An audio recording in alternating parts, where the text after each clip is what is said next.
시청자 여러분 안녕하십니까? BOA 모닝뉴스 시작합니다. 북한 여성들이 가족을 부양하고 국가 경제에 중요한 기여를 하면서도 정당한 지위를 누리지 못한 채 착취를 당하고 있다고 전문가들이 지적했습니다. 또 인권 침해를 제대로 기록하고 인도적 지원의 효율성을 높이기 위해 인공지능 AI 기술을 활용할 필요가 있다고 제언하면서 한국 문재인 정부의 비협조로 탈북민 자료 수집이 어렵다고 지적했습니다. 첫 소식 김영권 기자가 보도합니다.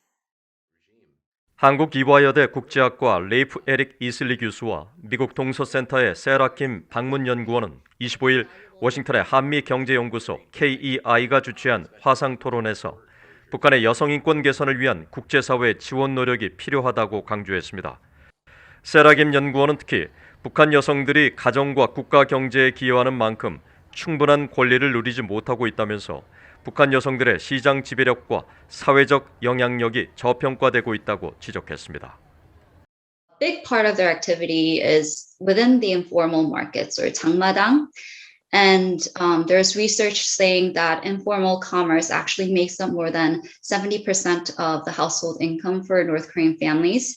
And also research saying that women are 50% more likely to be retail sellers than men. 북한 여성들이 정부나 남편에 의존하지 않고 독립적으로 활동하면서 비공식 시장 경제 지배력을 확대하자 북한 지도부가 이를 위협으로 느껴 시장 단속과 옛 사회주의 계획 경제를 부쩍 강조하고 있다는 지적도 나옵니다. 레이프 교수는 북한 당국의 장기적인 북중 국경 봉쇄가 여성 상인들에게 미치는 심각한 경제적 타격과 북한 당국이 한국 문화를 체제 전복 위협으로 여겨 단속과 처벌을 하는 상황을 매우 우려하고 있다고 밝혔습니다. I would point out that some analysts are concerned that the Kim regime is actually making use of this COVID-19 pandemic as an opportunity to crack down on economic activity that it sees as not beneficial or to crack down on actors that perhaps have gotten outside of the bounds of loyalty to the regime. 레이프 교수는 또 여성에 대한 북한 당국의 인권 착취를 기록하고 효율적인 인도주의 지원과 여성들의 경제 역량 강화를 지원하기 위해 국제사회가 인공지능 기술을 활용해 경제 지표와 탈북민 증언을 집계 분석하고 위성사진 등을 통한 농산물 생산량을 추정할 수 있을 것이라고 설명했습니다. 로버트 킹 전 국무부 북한인권 특사도 북한인권 문제 해결에 인공지능 기술을 활용하면 매우 유용할 것이라면서 관련 분야 정보 수집을 위한 한국 정부의 협력이 중요하다고 강조했습니다. It's been particularly helpful for the United Nations for the South Korean government to provide access to defectors so that the UN personnel in Seoul are able to interview recent arrivals from North Korea, be able to pull together information and that kind of thing. 전문가들은 그러면서 한국 문재인 정부 출범 이후 당국의 비협조로 기본적인 탈북민 자료 수집 업무조차 매우 어려운 상황이라며 한국의 민간단체인 북한인권정보센터가 정부의 탈북민 접근 제한으로 올해 연례 인권백서 발표를 포기하는 등 일련의 상황에 대해 깊이 우려하고 있다고 지적했습니다. BOA 뉴스 김영권입니다. 신종 코로나 바이러스 사태로 인한 북한 당국의 국경 봉쇄와 수해 등 자연재해 등의 원인으로 북한의 지난해 농산물 등 소비자 물가가 크게 상승한 것으로 파악됐습니다. 또 북한의 핵과 미사일 개발에 따른 국제사회의 대북 제재가 강화된 이후 안정세를 보였던 달러 환율도 국경 봉쇄 이후 큰 폭으로 떨어지는 등 북한 경제 지표의 변동성이 확대되는 것으로 분석됐습니다. 조상진 기자가 보도합니다. 한국 정부 산하 국제연구기관인 통일연구원이 지난 2014년에서 지난해까지 북한 시장의 소비자 물가와 환율 변동 추이를 분석한 보고서를 발표했습니다. 이 보고서에 따르면 지난해 북한의 시장 소비자 물가 지수는 전년 대비 17.2% 급등한 것으로 나타났으며 이는 북한의 핵과 미사일 개발에 따른 국제사회의 대북 제재가 강화된 2017년과 2018년보다 10% 이상 더 큰 최대 상승폭을 기록한 것입니다. 특히 곡물을 제외한 식료품 가격이 39.1%, 채소류 등 신선식품 가격은 122.7%나 오른 것으로 집계됐습니다. 보고서를 작성한 최지영 연구위원은 신종 코로나 바이러스 사태에 따른 북한 당국의 국경 봉쇄와 수해 등 자연재해가 원인이었다고 설명했습니다. 또 지난해 북한의 원달러 환율도 전년 대비 3.2% 하락했는데 북한의 잇따른 핵과 미사일 개발 시험 등으로 인한 국제사회의 대북 제재에도 안정세를 보였던 원달러 환율은 북한 당국의 국경 봉쇄 이후 지난해 4분기 19.6% 급락한 것으로 나타났습니다. 최 연구위원은 신종 코로나 바이러스 충격은 대북 제재 강화보다 북한 주민 생활에 더 부정적인 영향을 줬다면서 작년 하반기부터 옥수수 시장 가격의 상대적 상승이나 원달러 환율의 하락 등 변동성이 커지고 있다고 분석했습니다.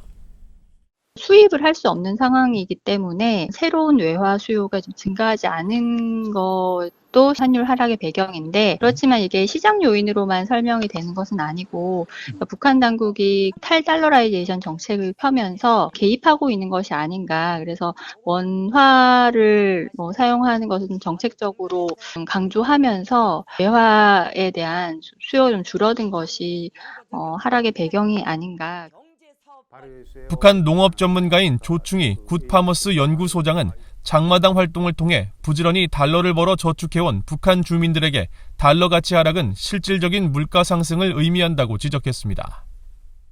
달러 가격이 지금 거의 4,000원대로 내려갔거든요. 이렇게 됨으로 해서 쌀이나 옥수수 이런 이제 주요 상품의 실질 가격이 달러로 환산하면 2배로 다 뛰어 올랐습니다. 달러 약세가 진행되면서 상품 가격은 상대적으로 계속 올라가고 이런 현상이 지속될 거로 지금 보입니다.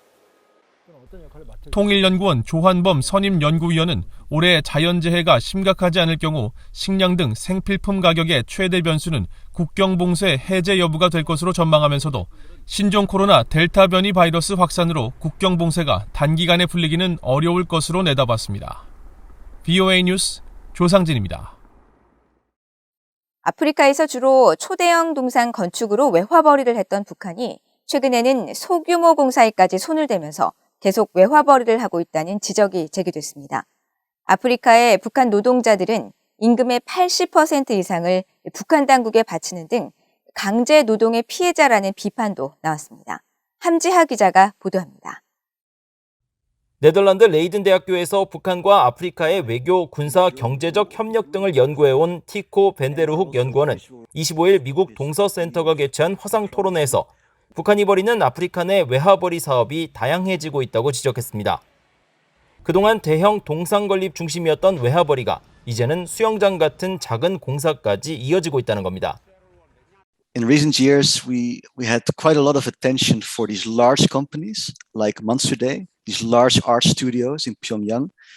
But there is really interesting research being done on smaller entities that do not construct these grand monuments, but construct smaller constructions like roundabouts and swimming pools and that sort of stuff.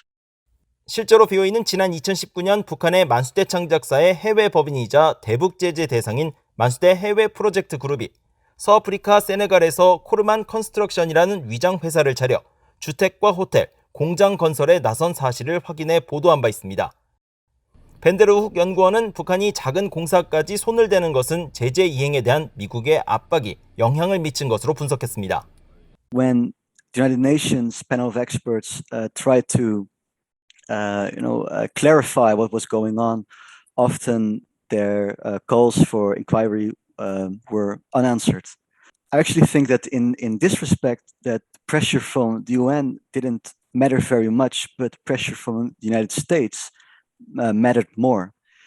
벤데르훅 연구원은 이어 북한의 해외 노동자들은 임금의 80% 이상을 당국에 바치고 있다면서 이들의 외화벌이 상황을 강제 노동으로 규정했습니다. Where we've encountered concisive evidence of these laborers that they had to give away 80% of their income to the state.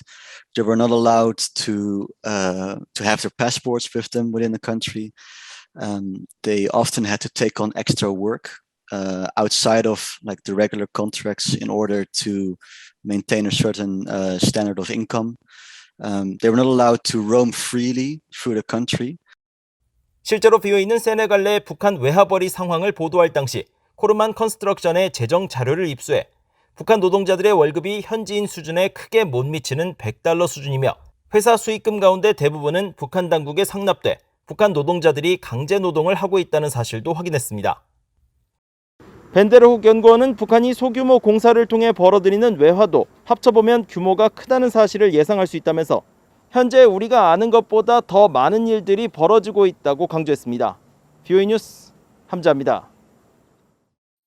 지난 16일 시작한 후반기 미얀 연합훈련이 26일 종료됐다고 한국 군당국이 밝혔습니다.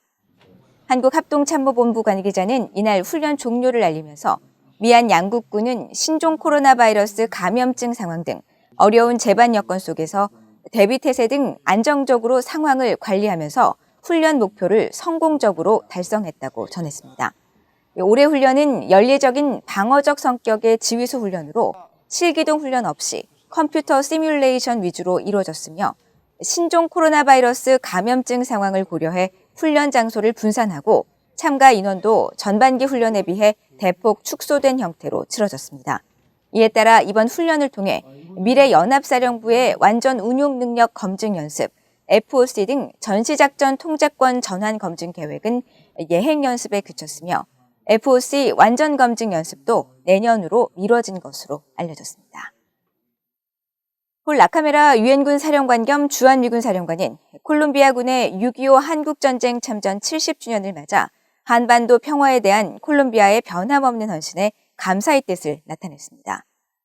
라카메라 사령관은 26일 한국전 참전 70주년을 기념해 한국을 방문한 이반 두케 마르케스 콜롬비아 대통령의 공동경비구역 JSA 방문 행사를 주관한 자리에서 콜롬비아는 남미 국가로서는 유일하게 6.25 한국전쟁에 참전해 오늘날까지도 유엔 사령부에 장교를 파견하는 등 한반도 평화에 대한 변함없는 의지를 보여주고 있다고 강조했습니다.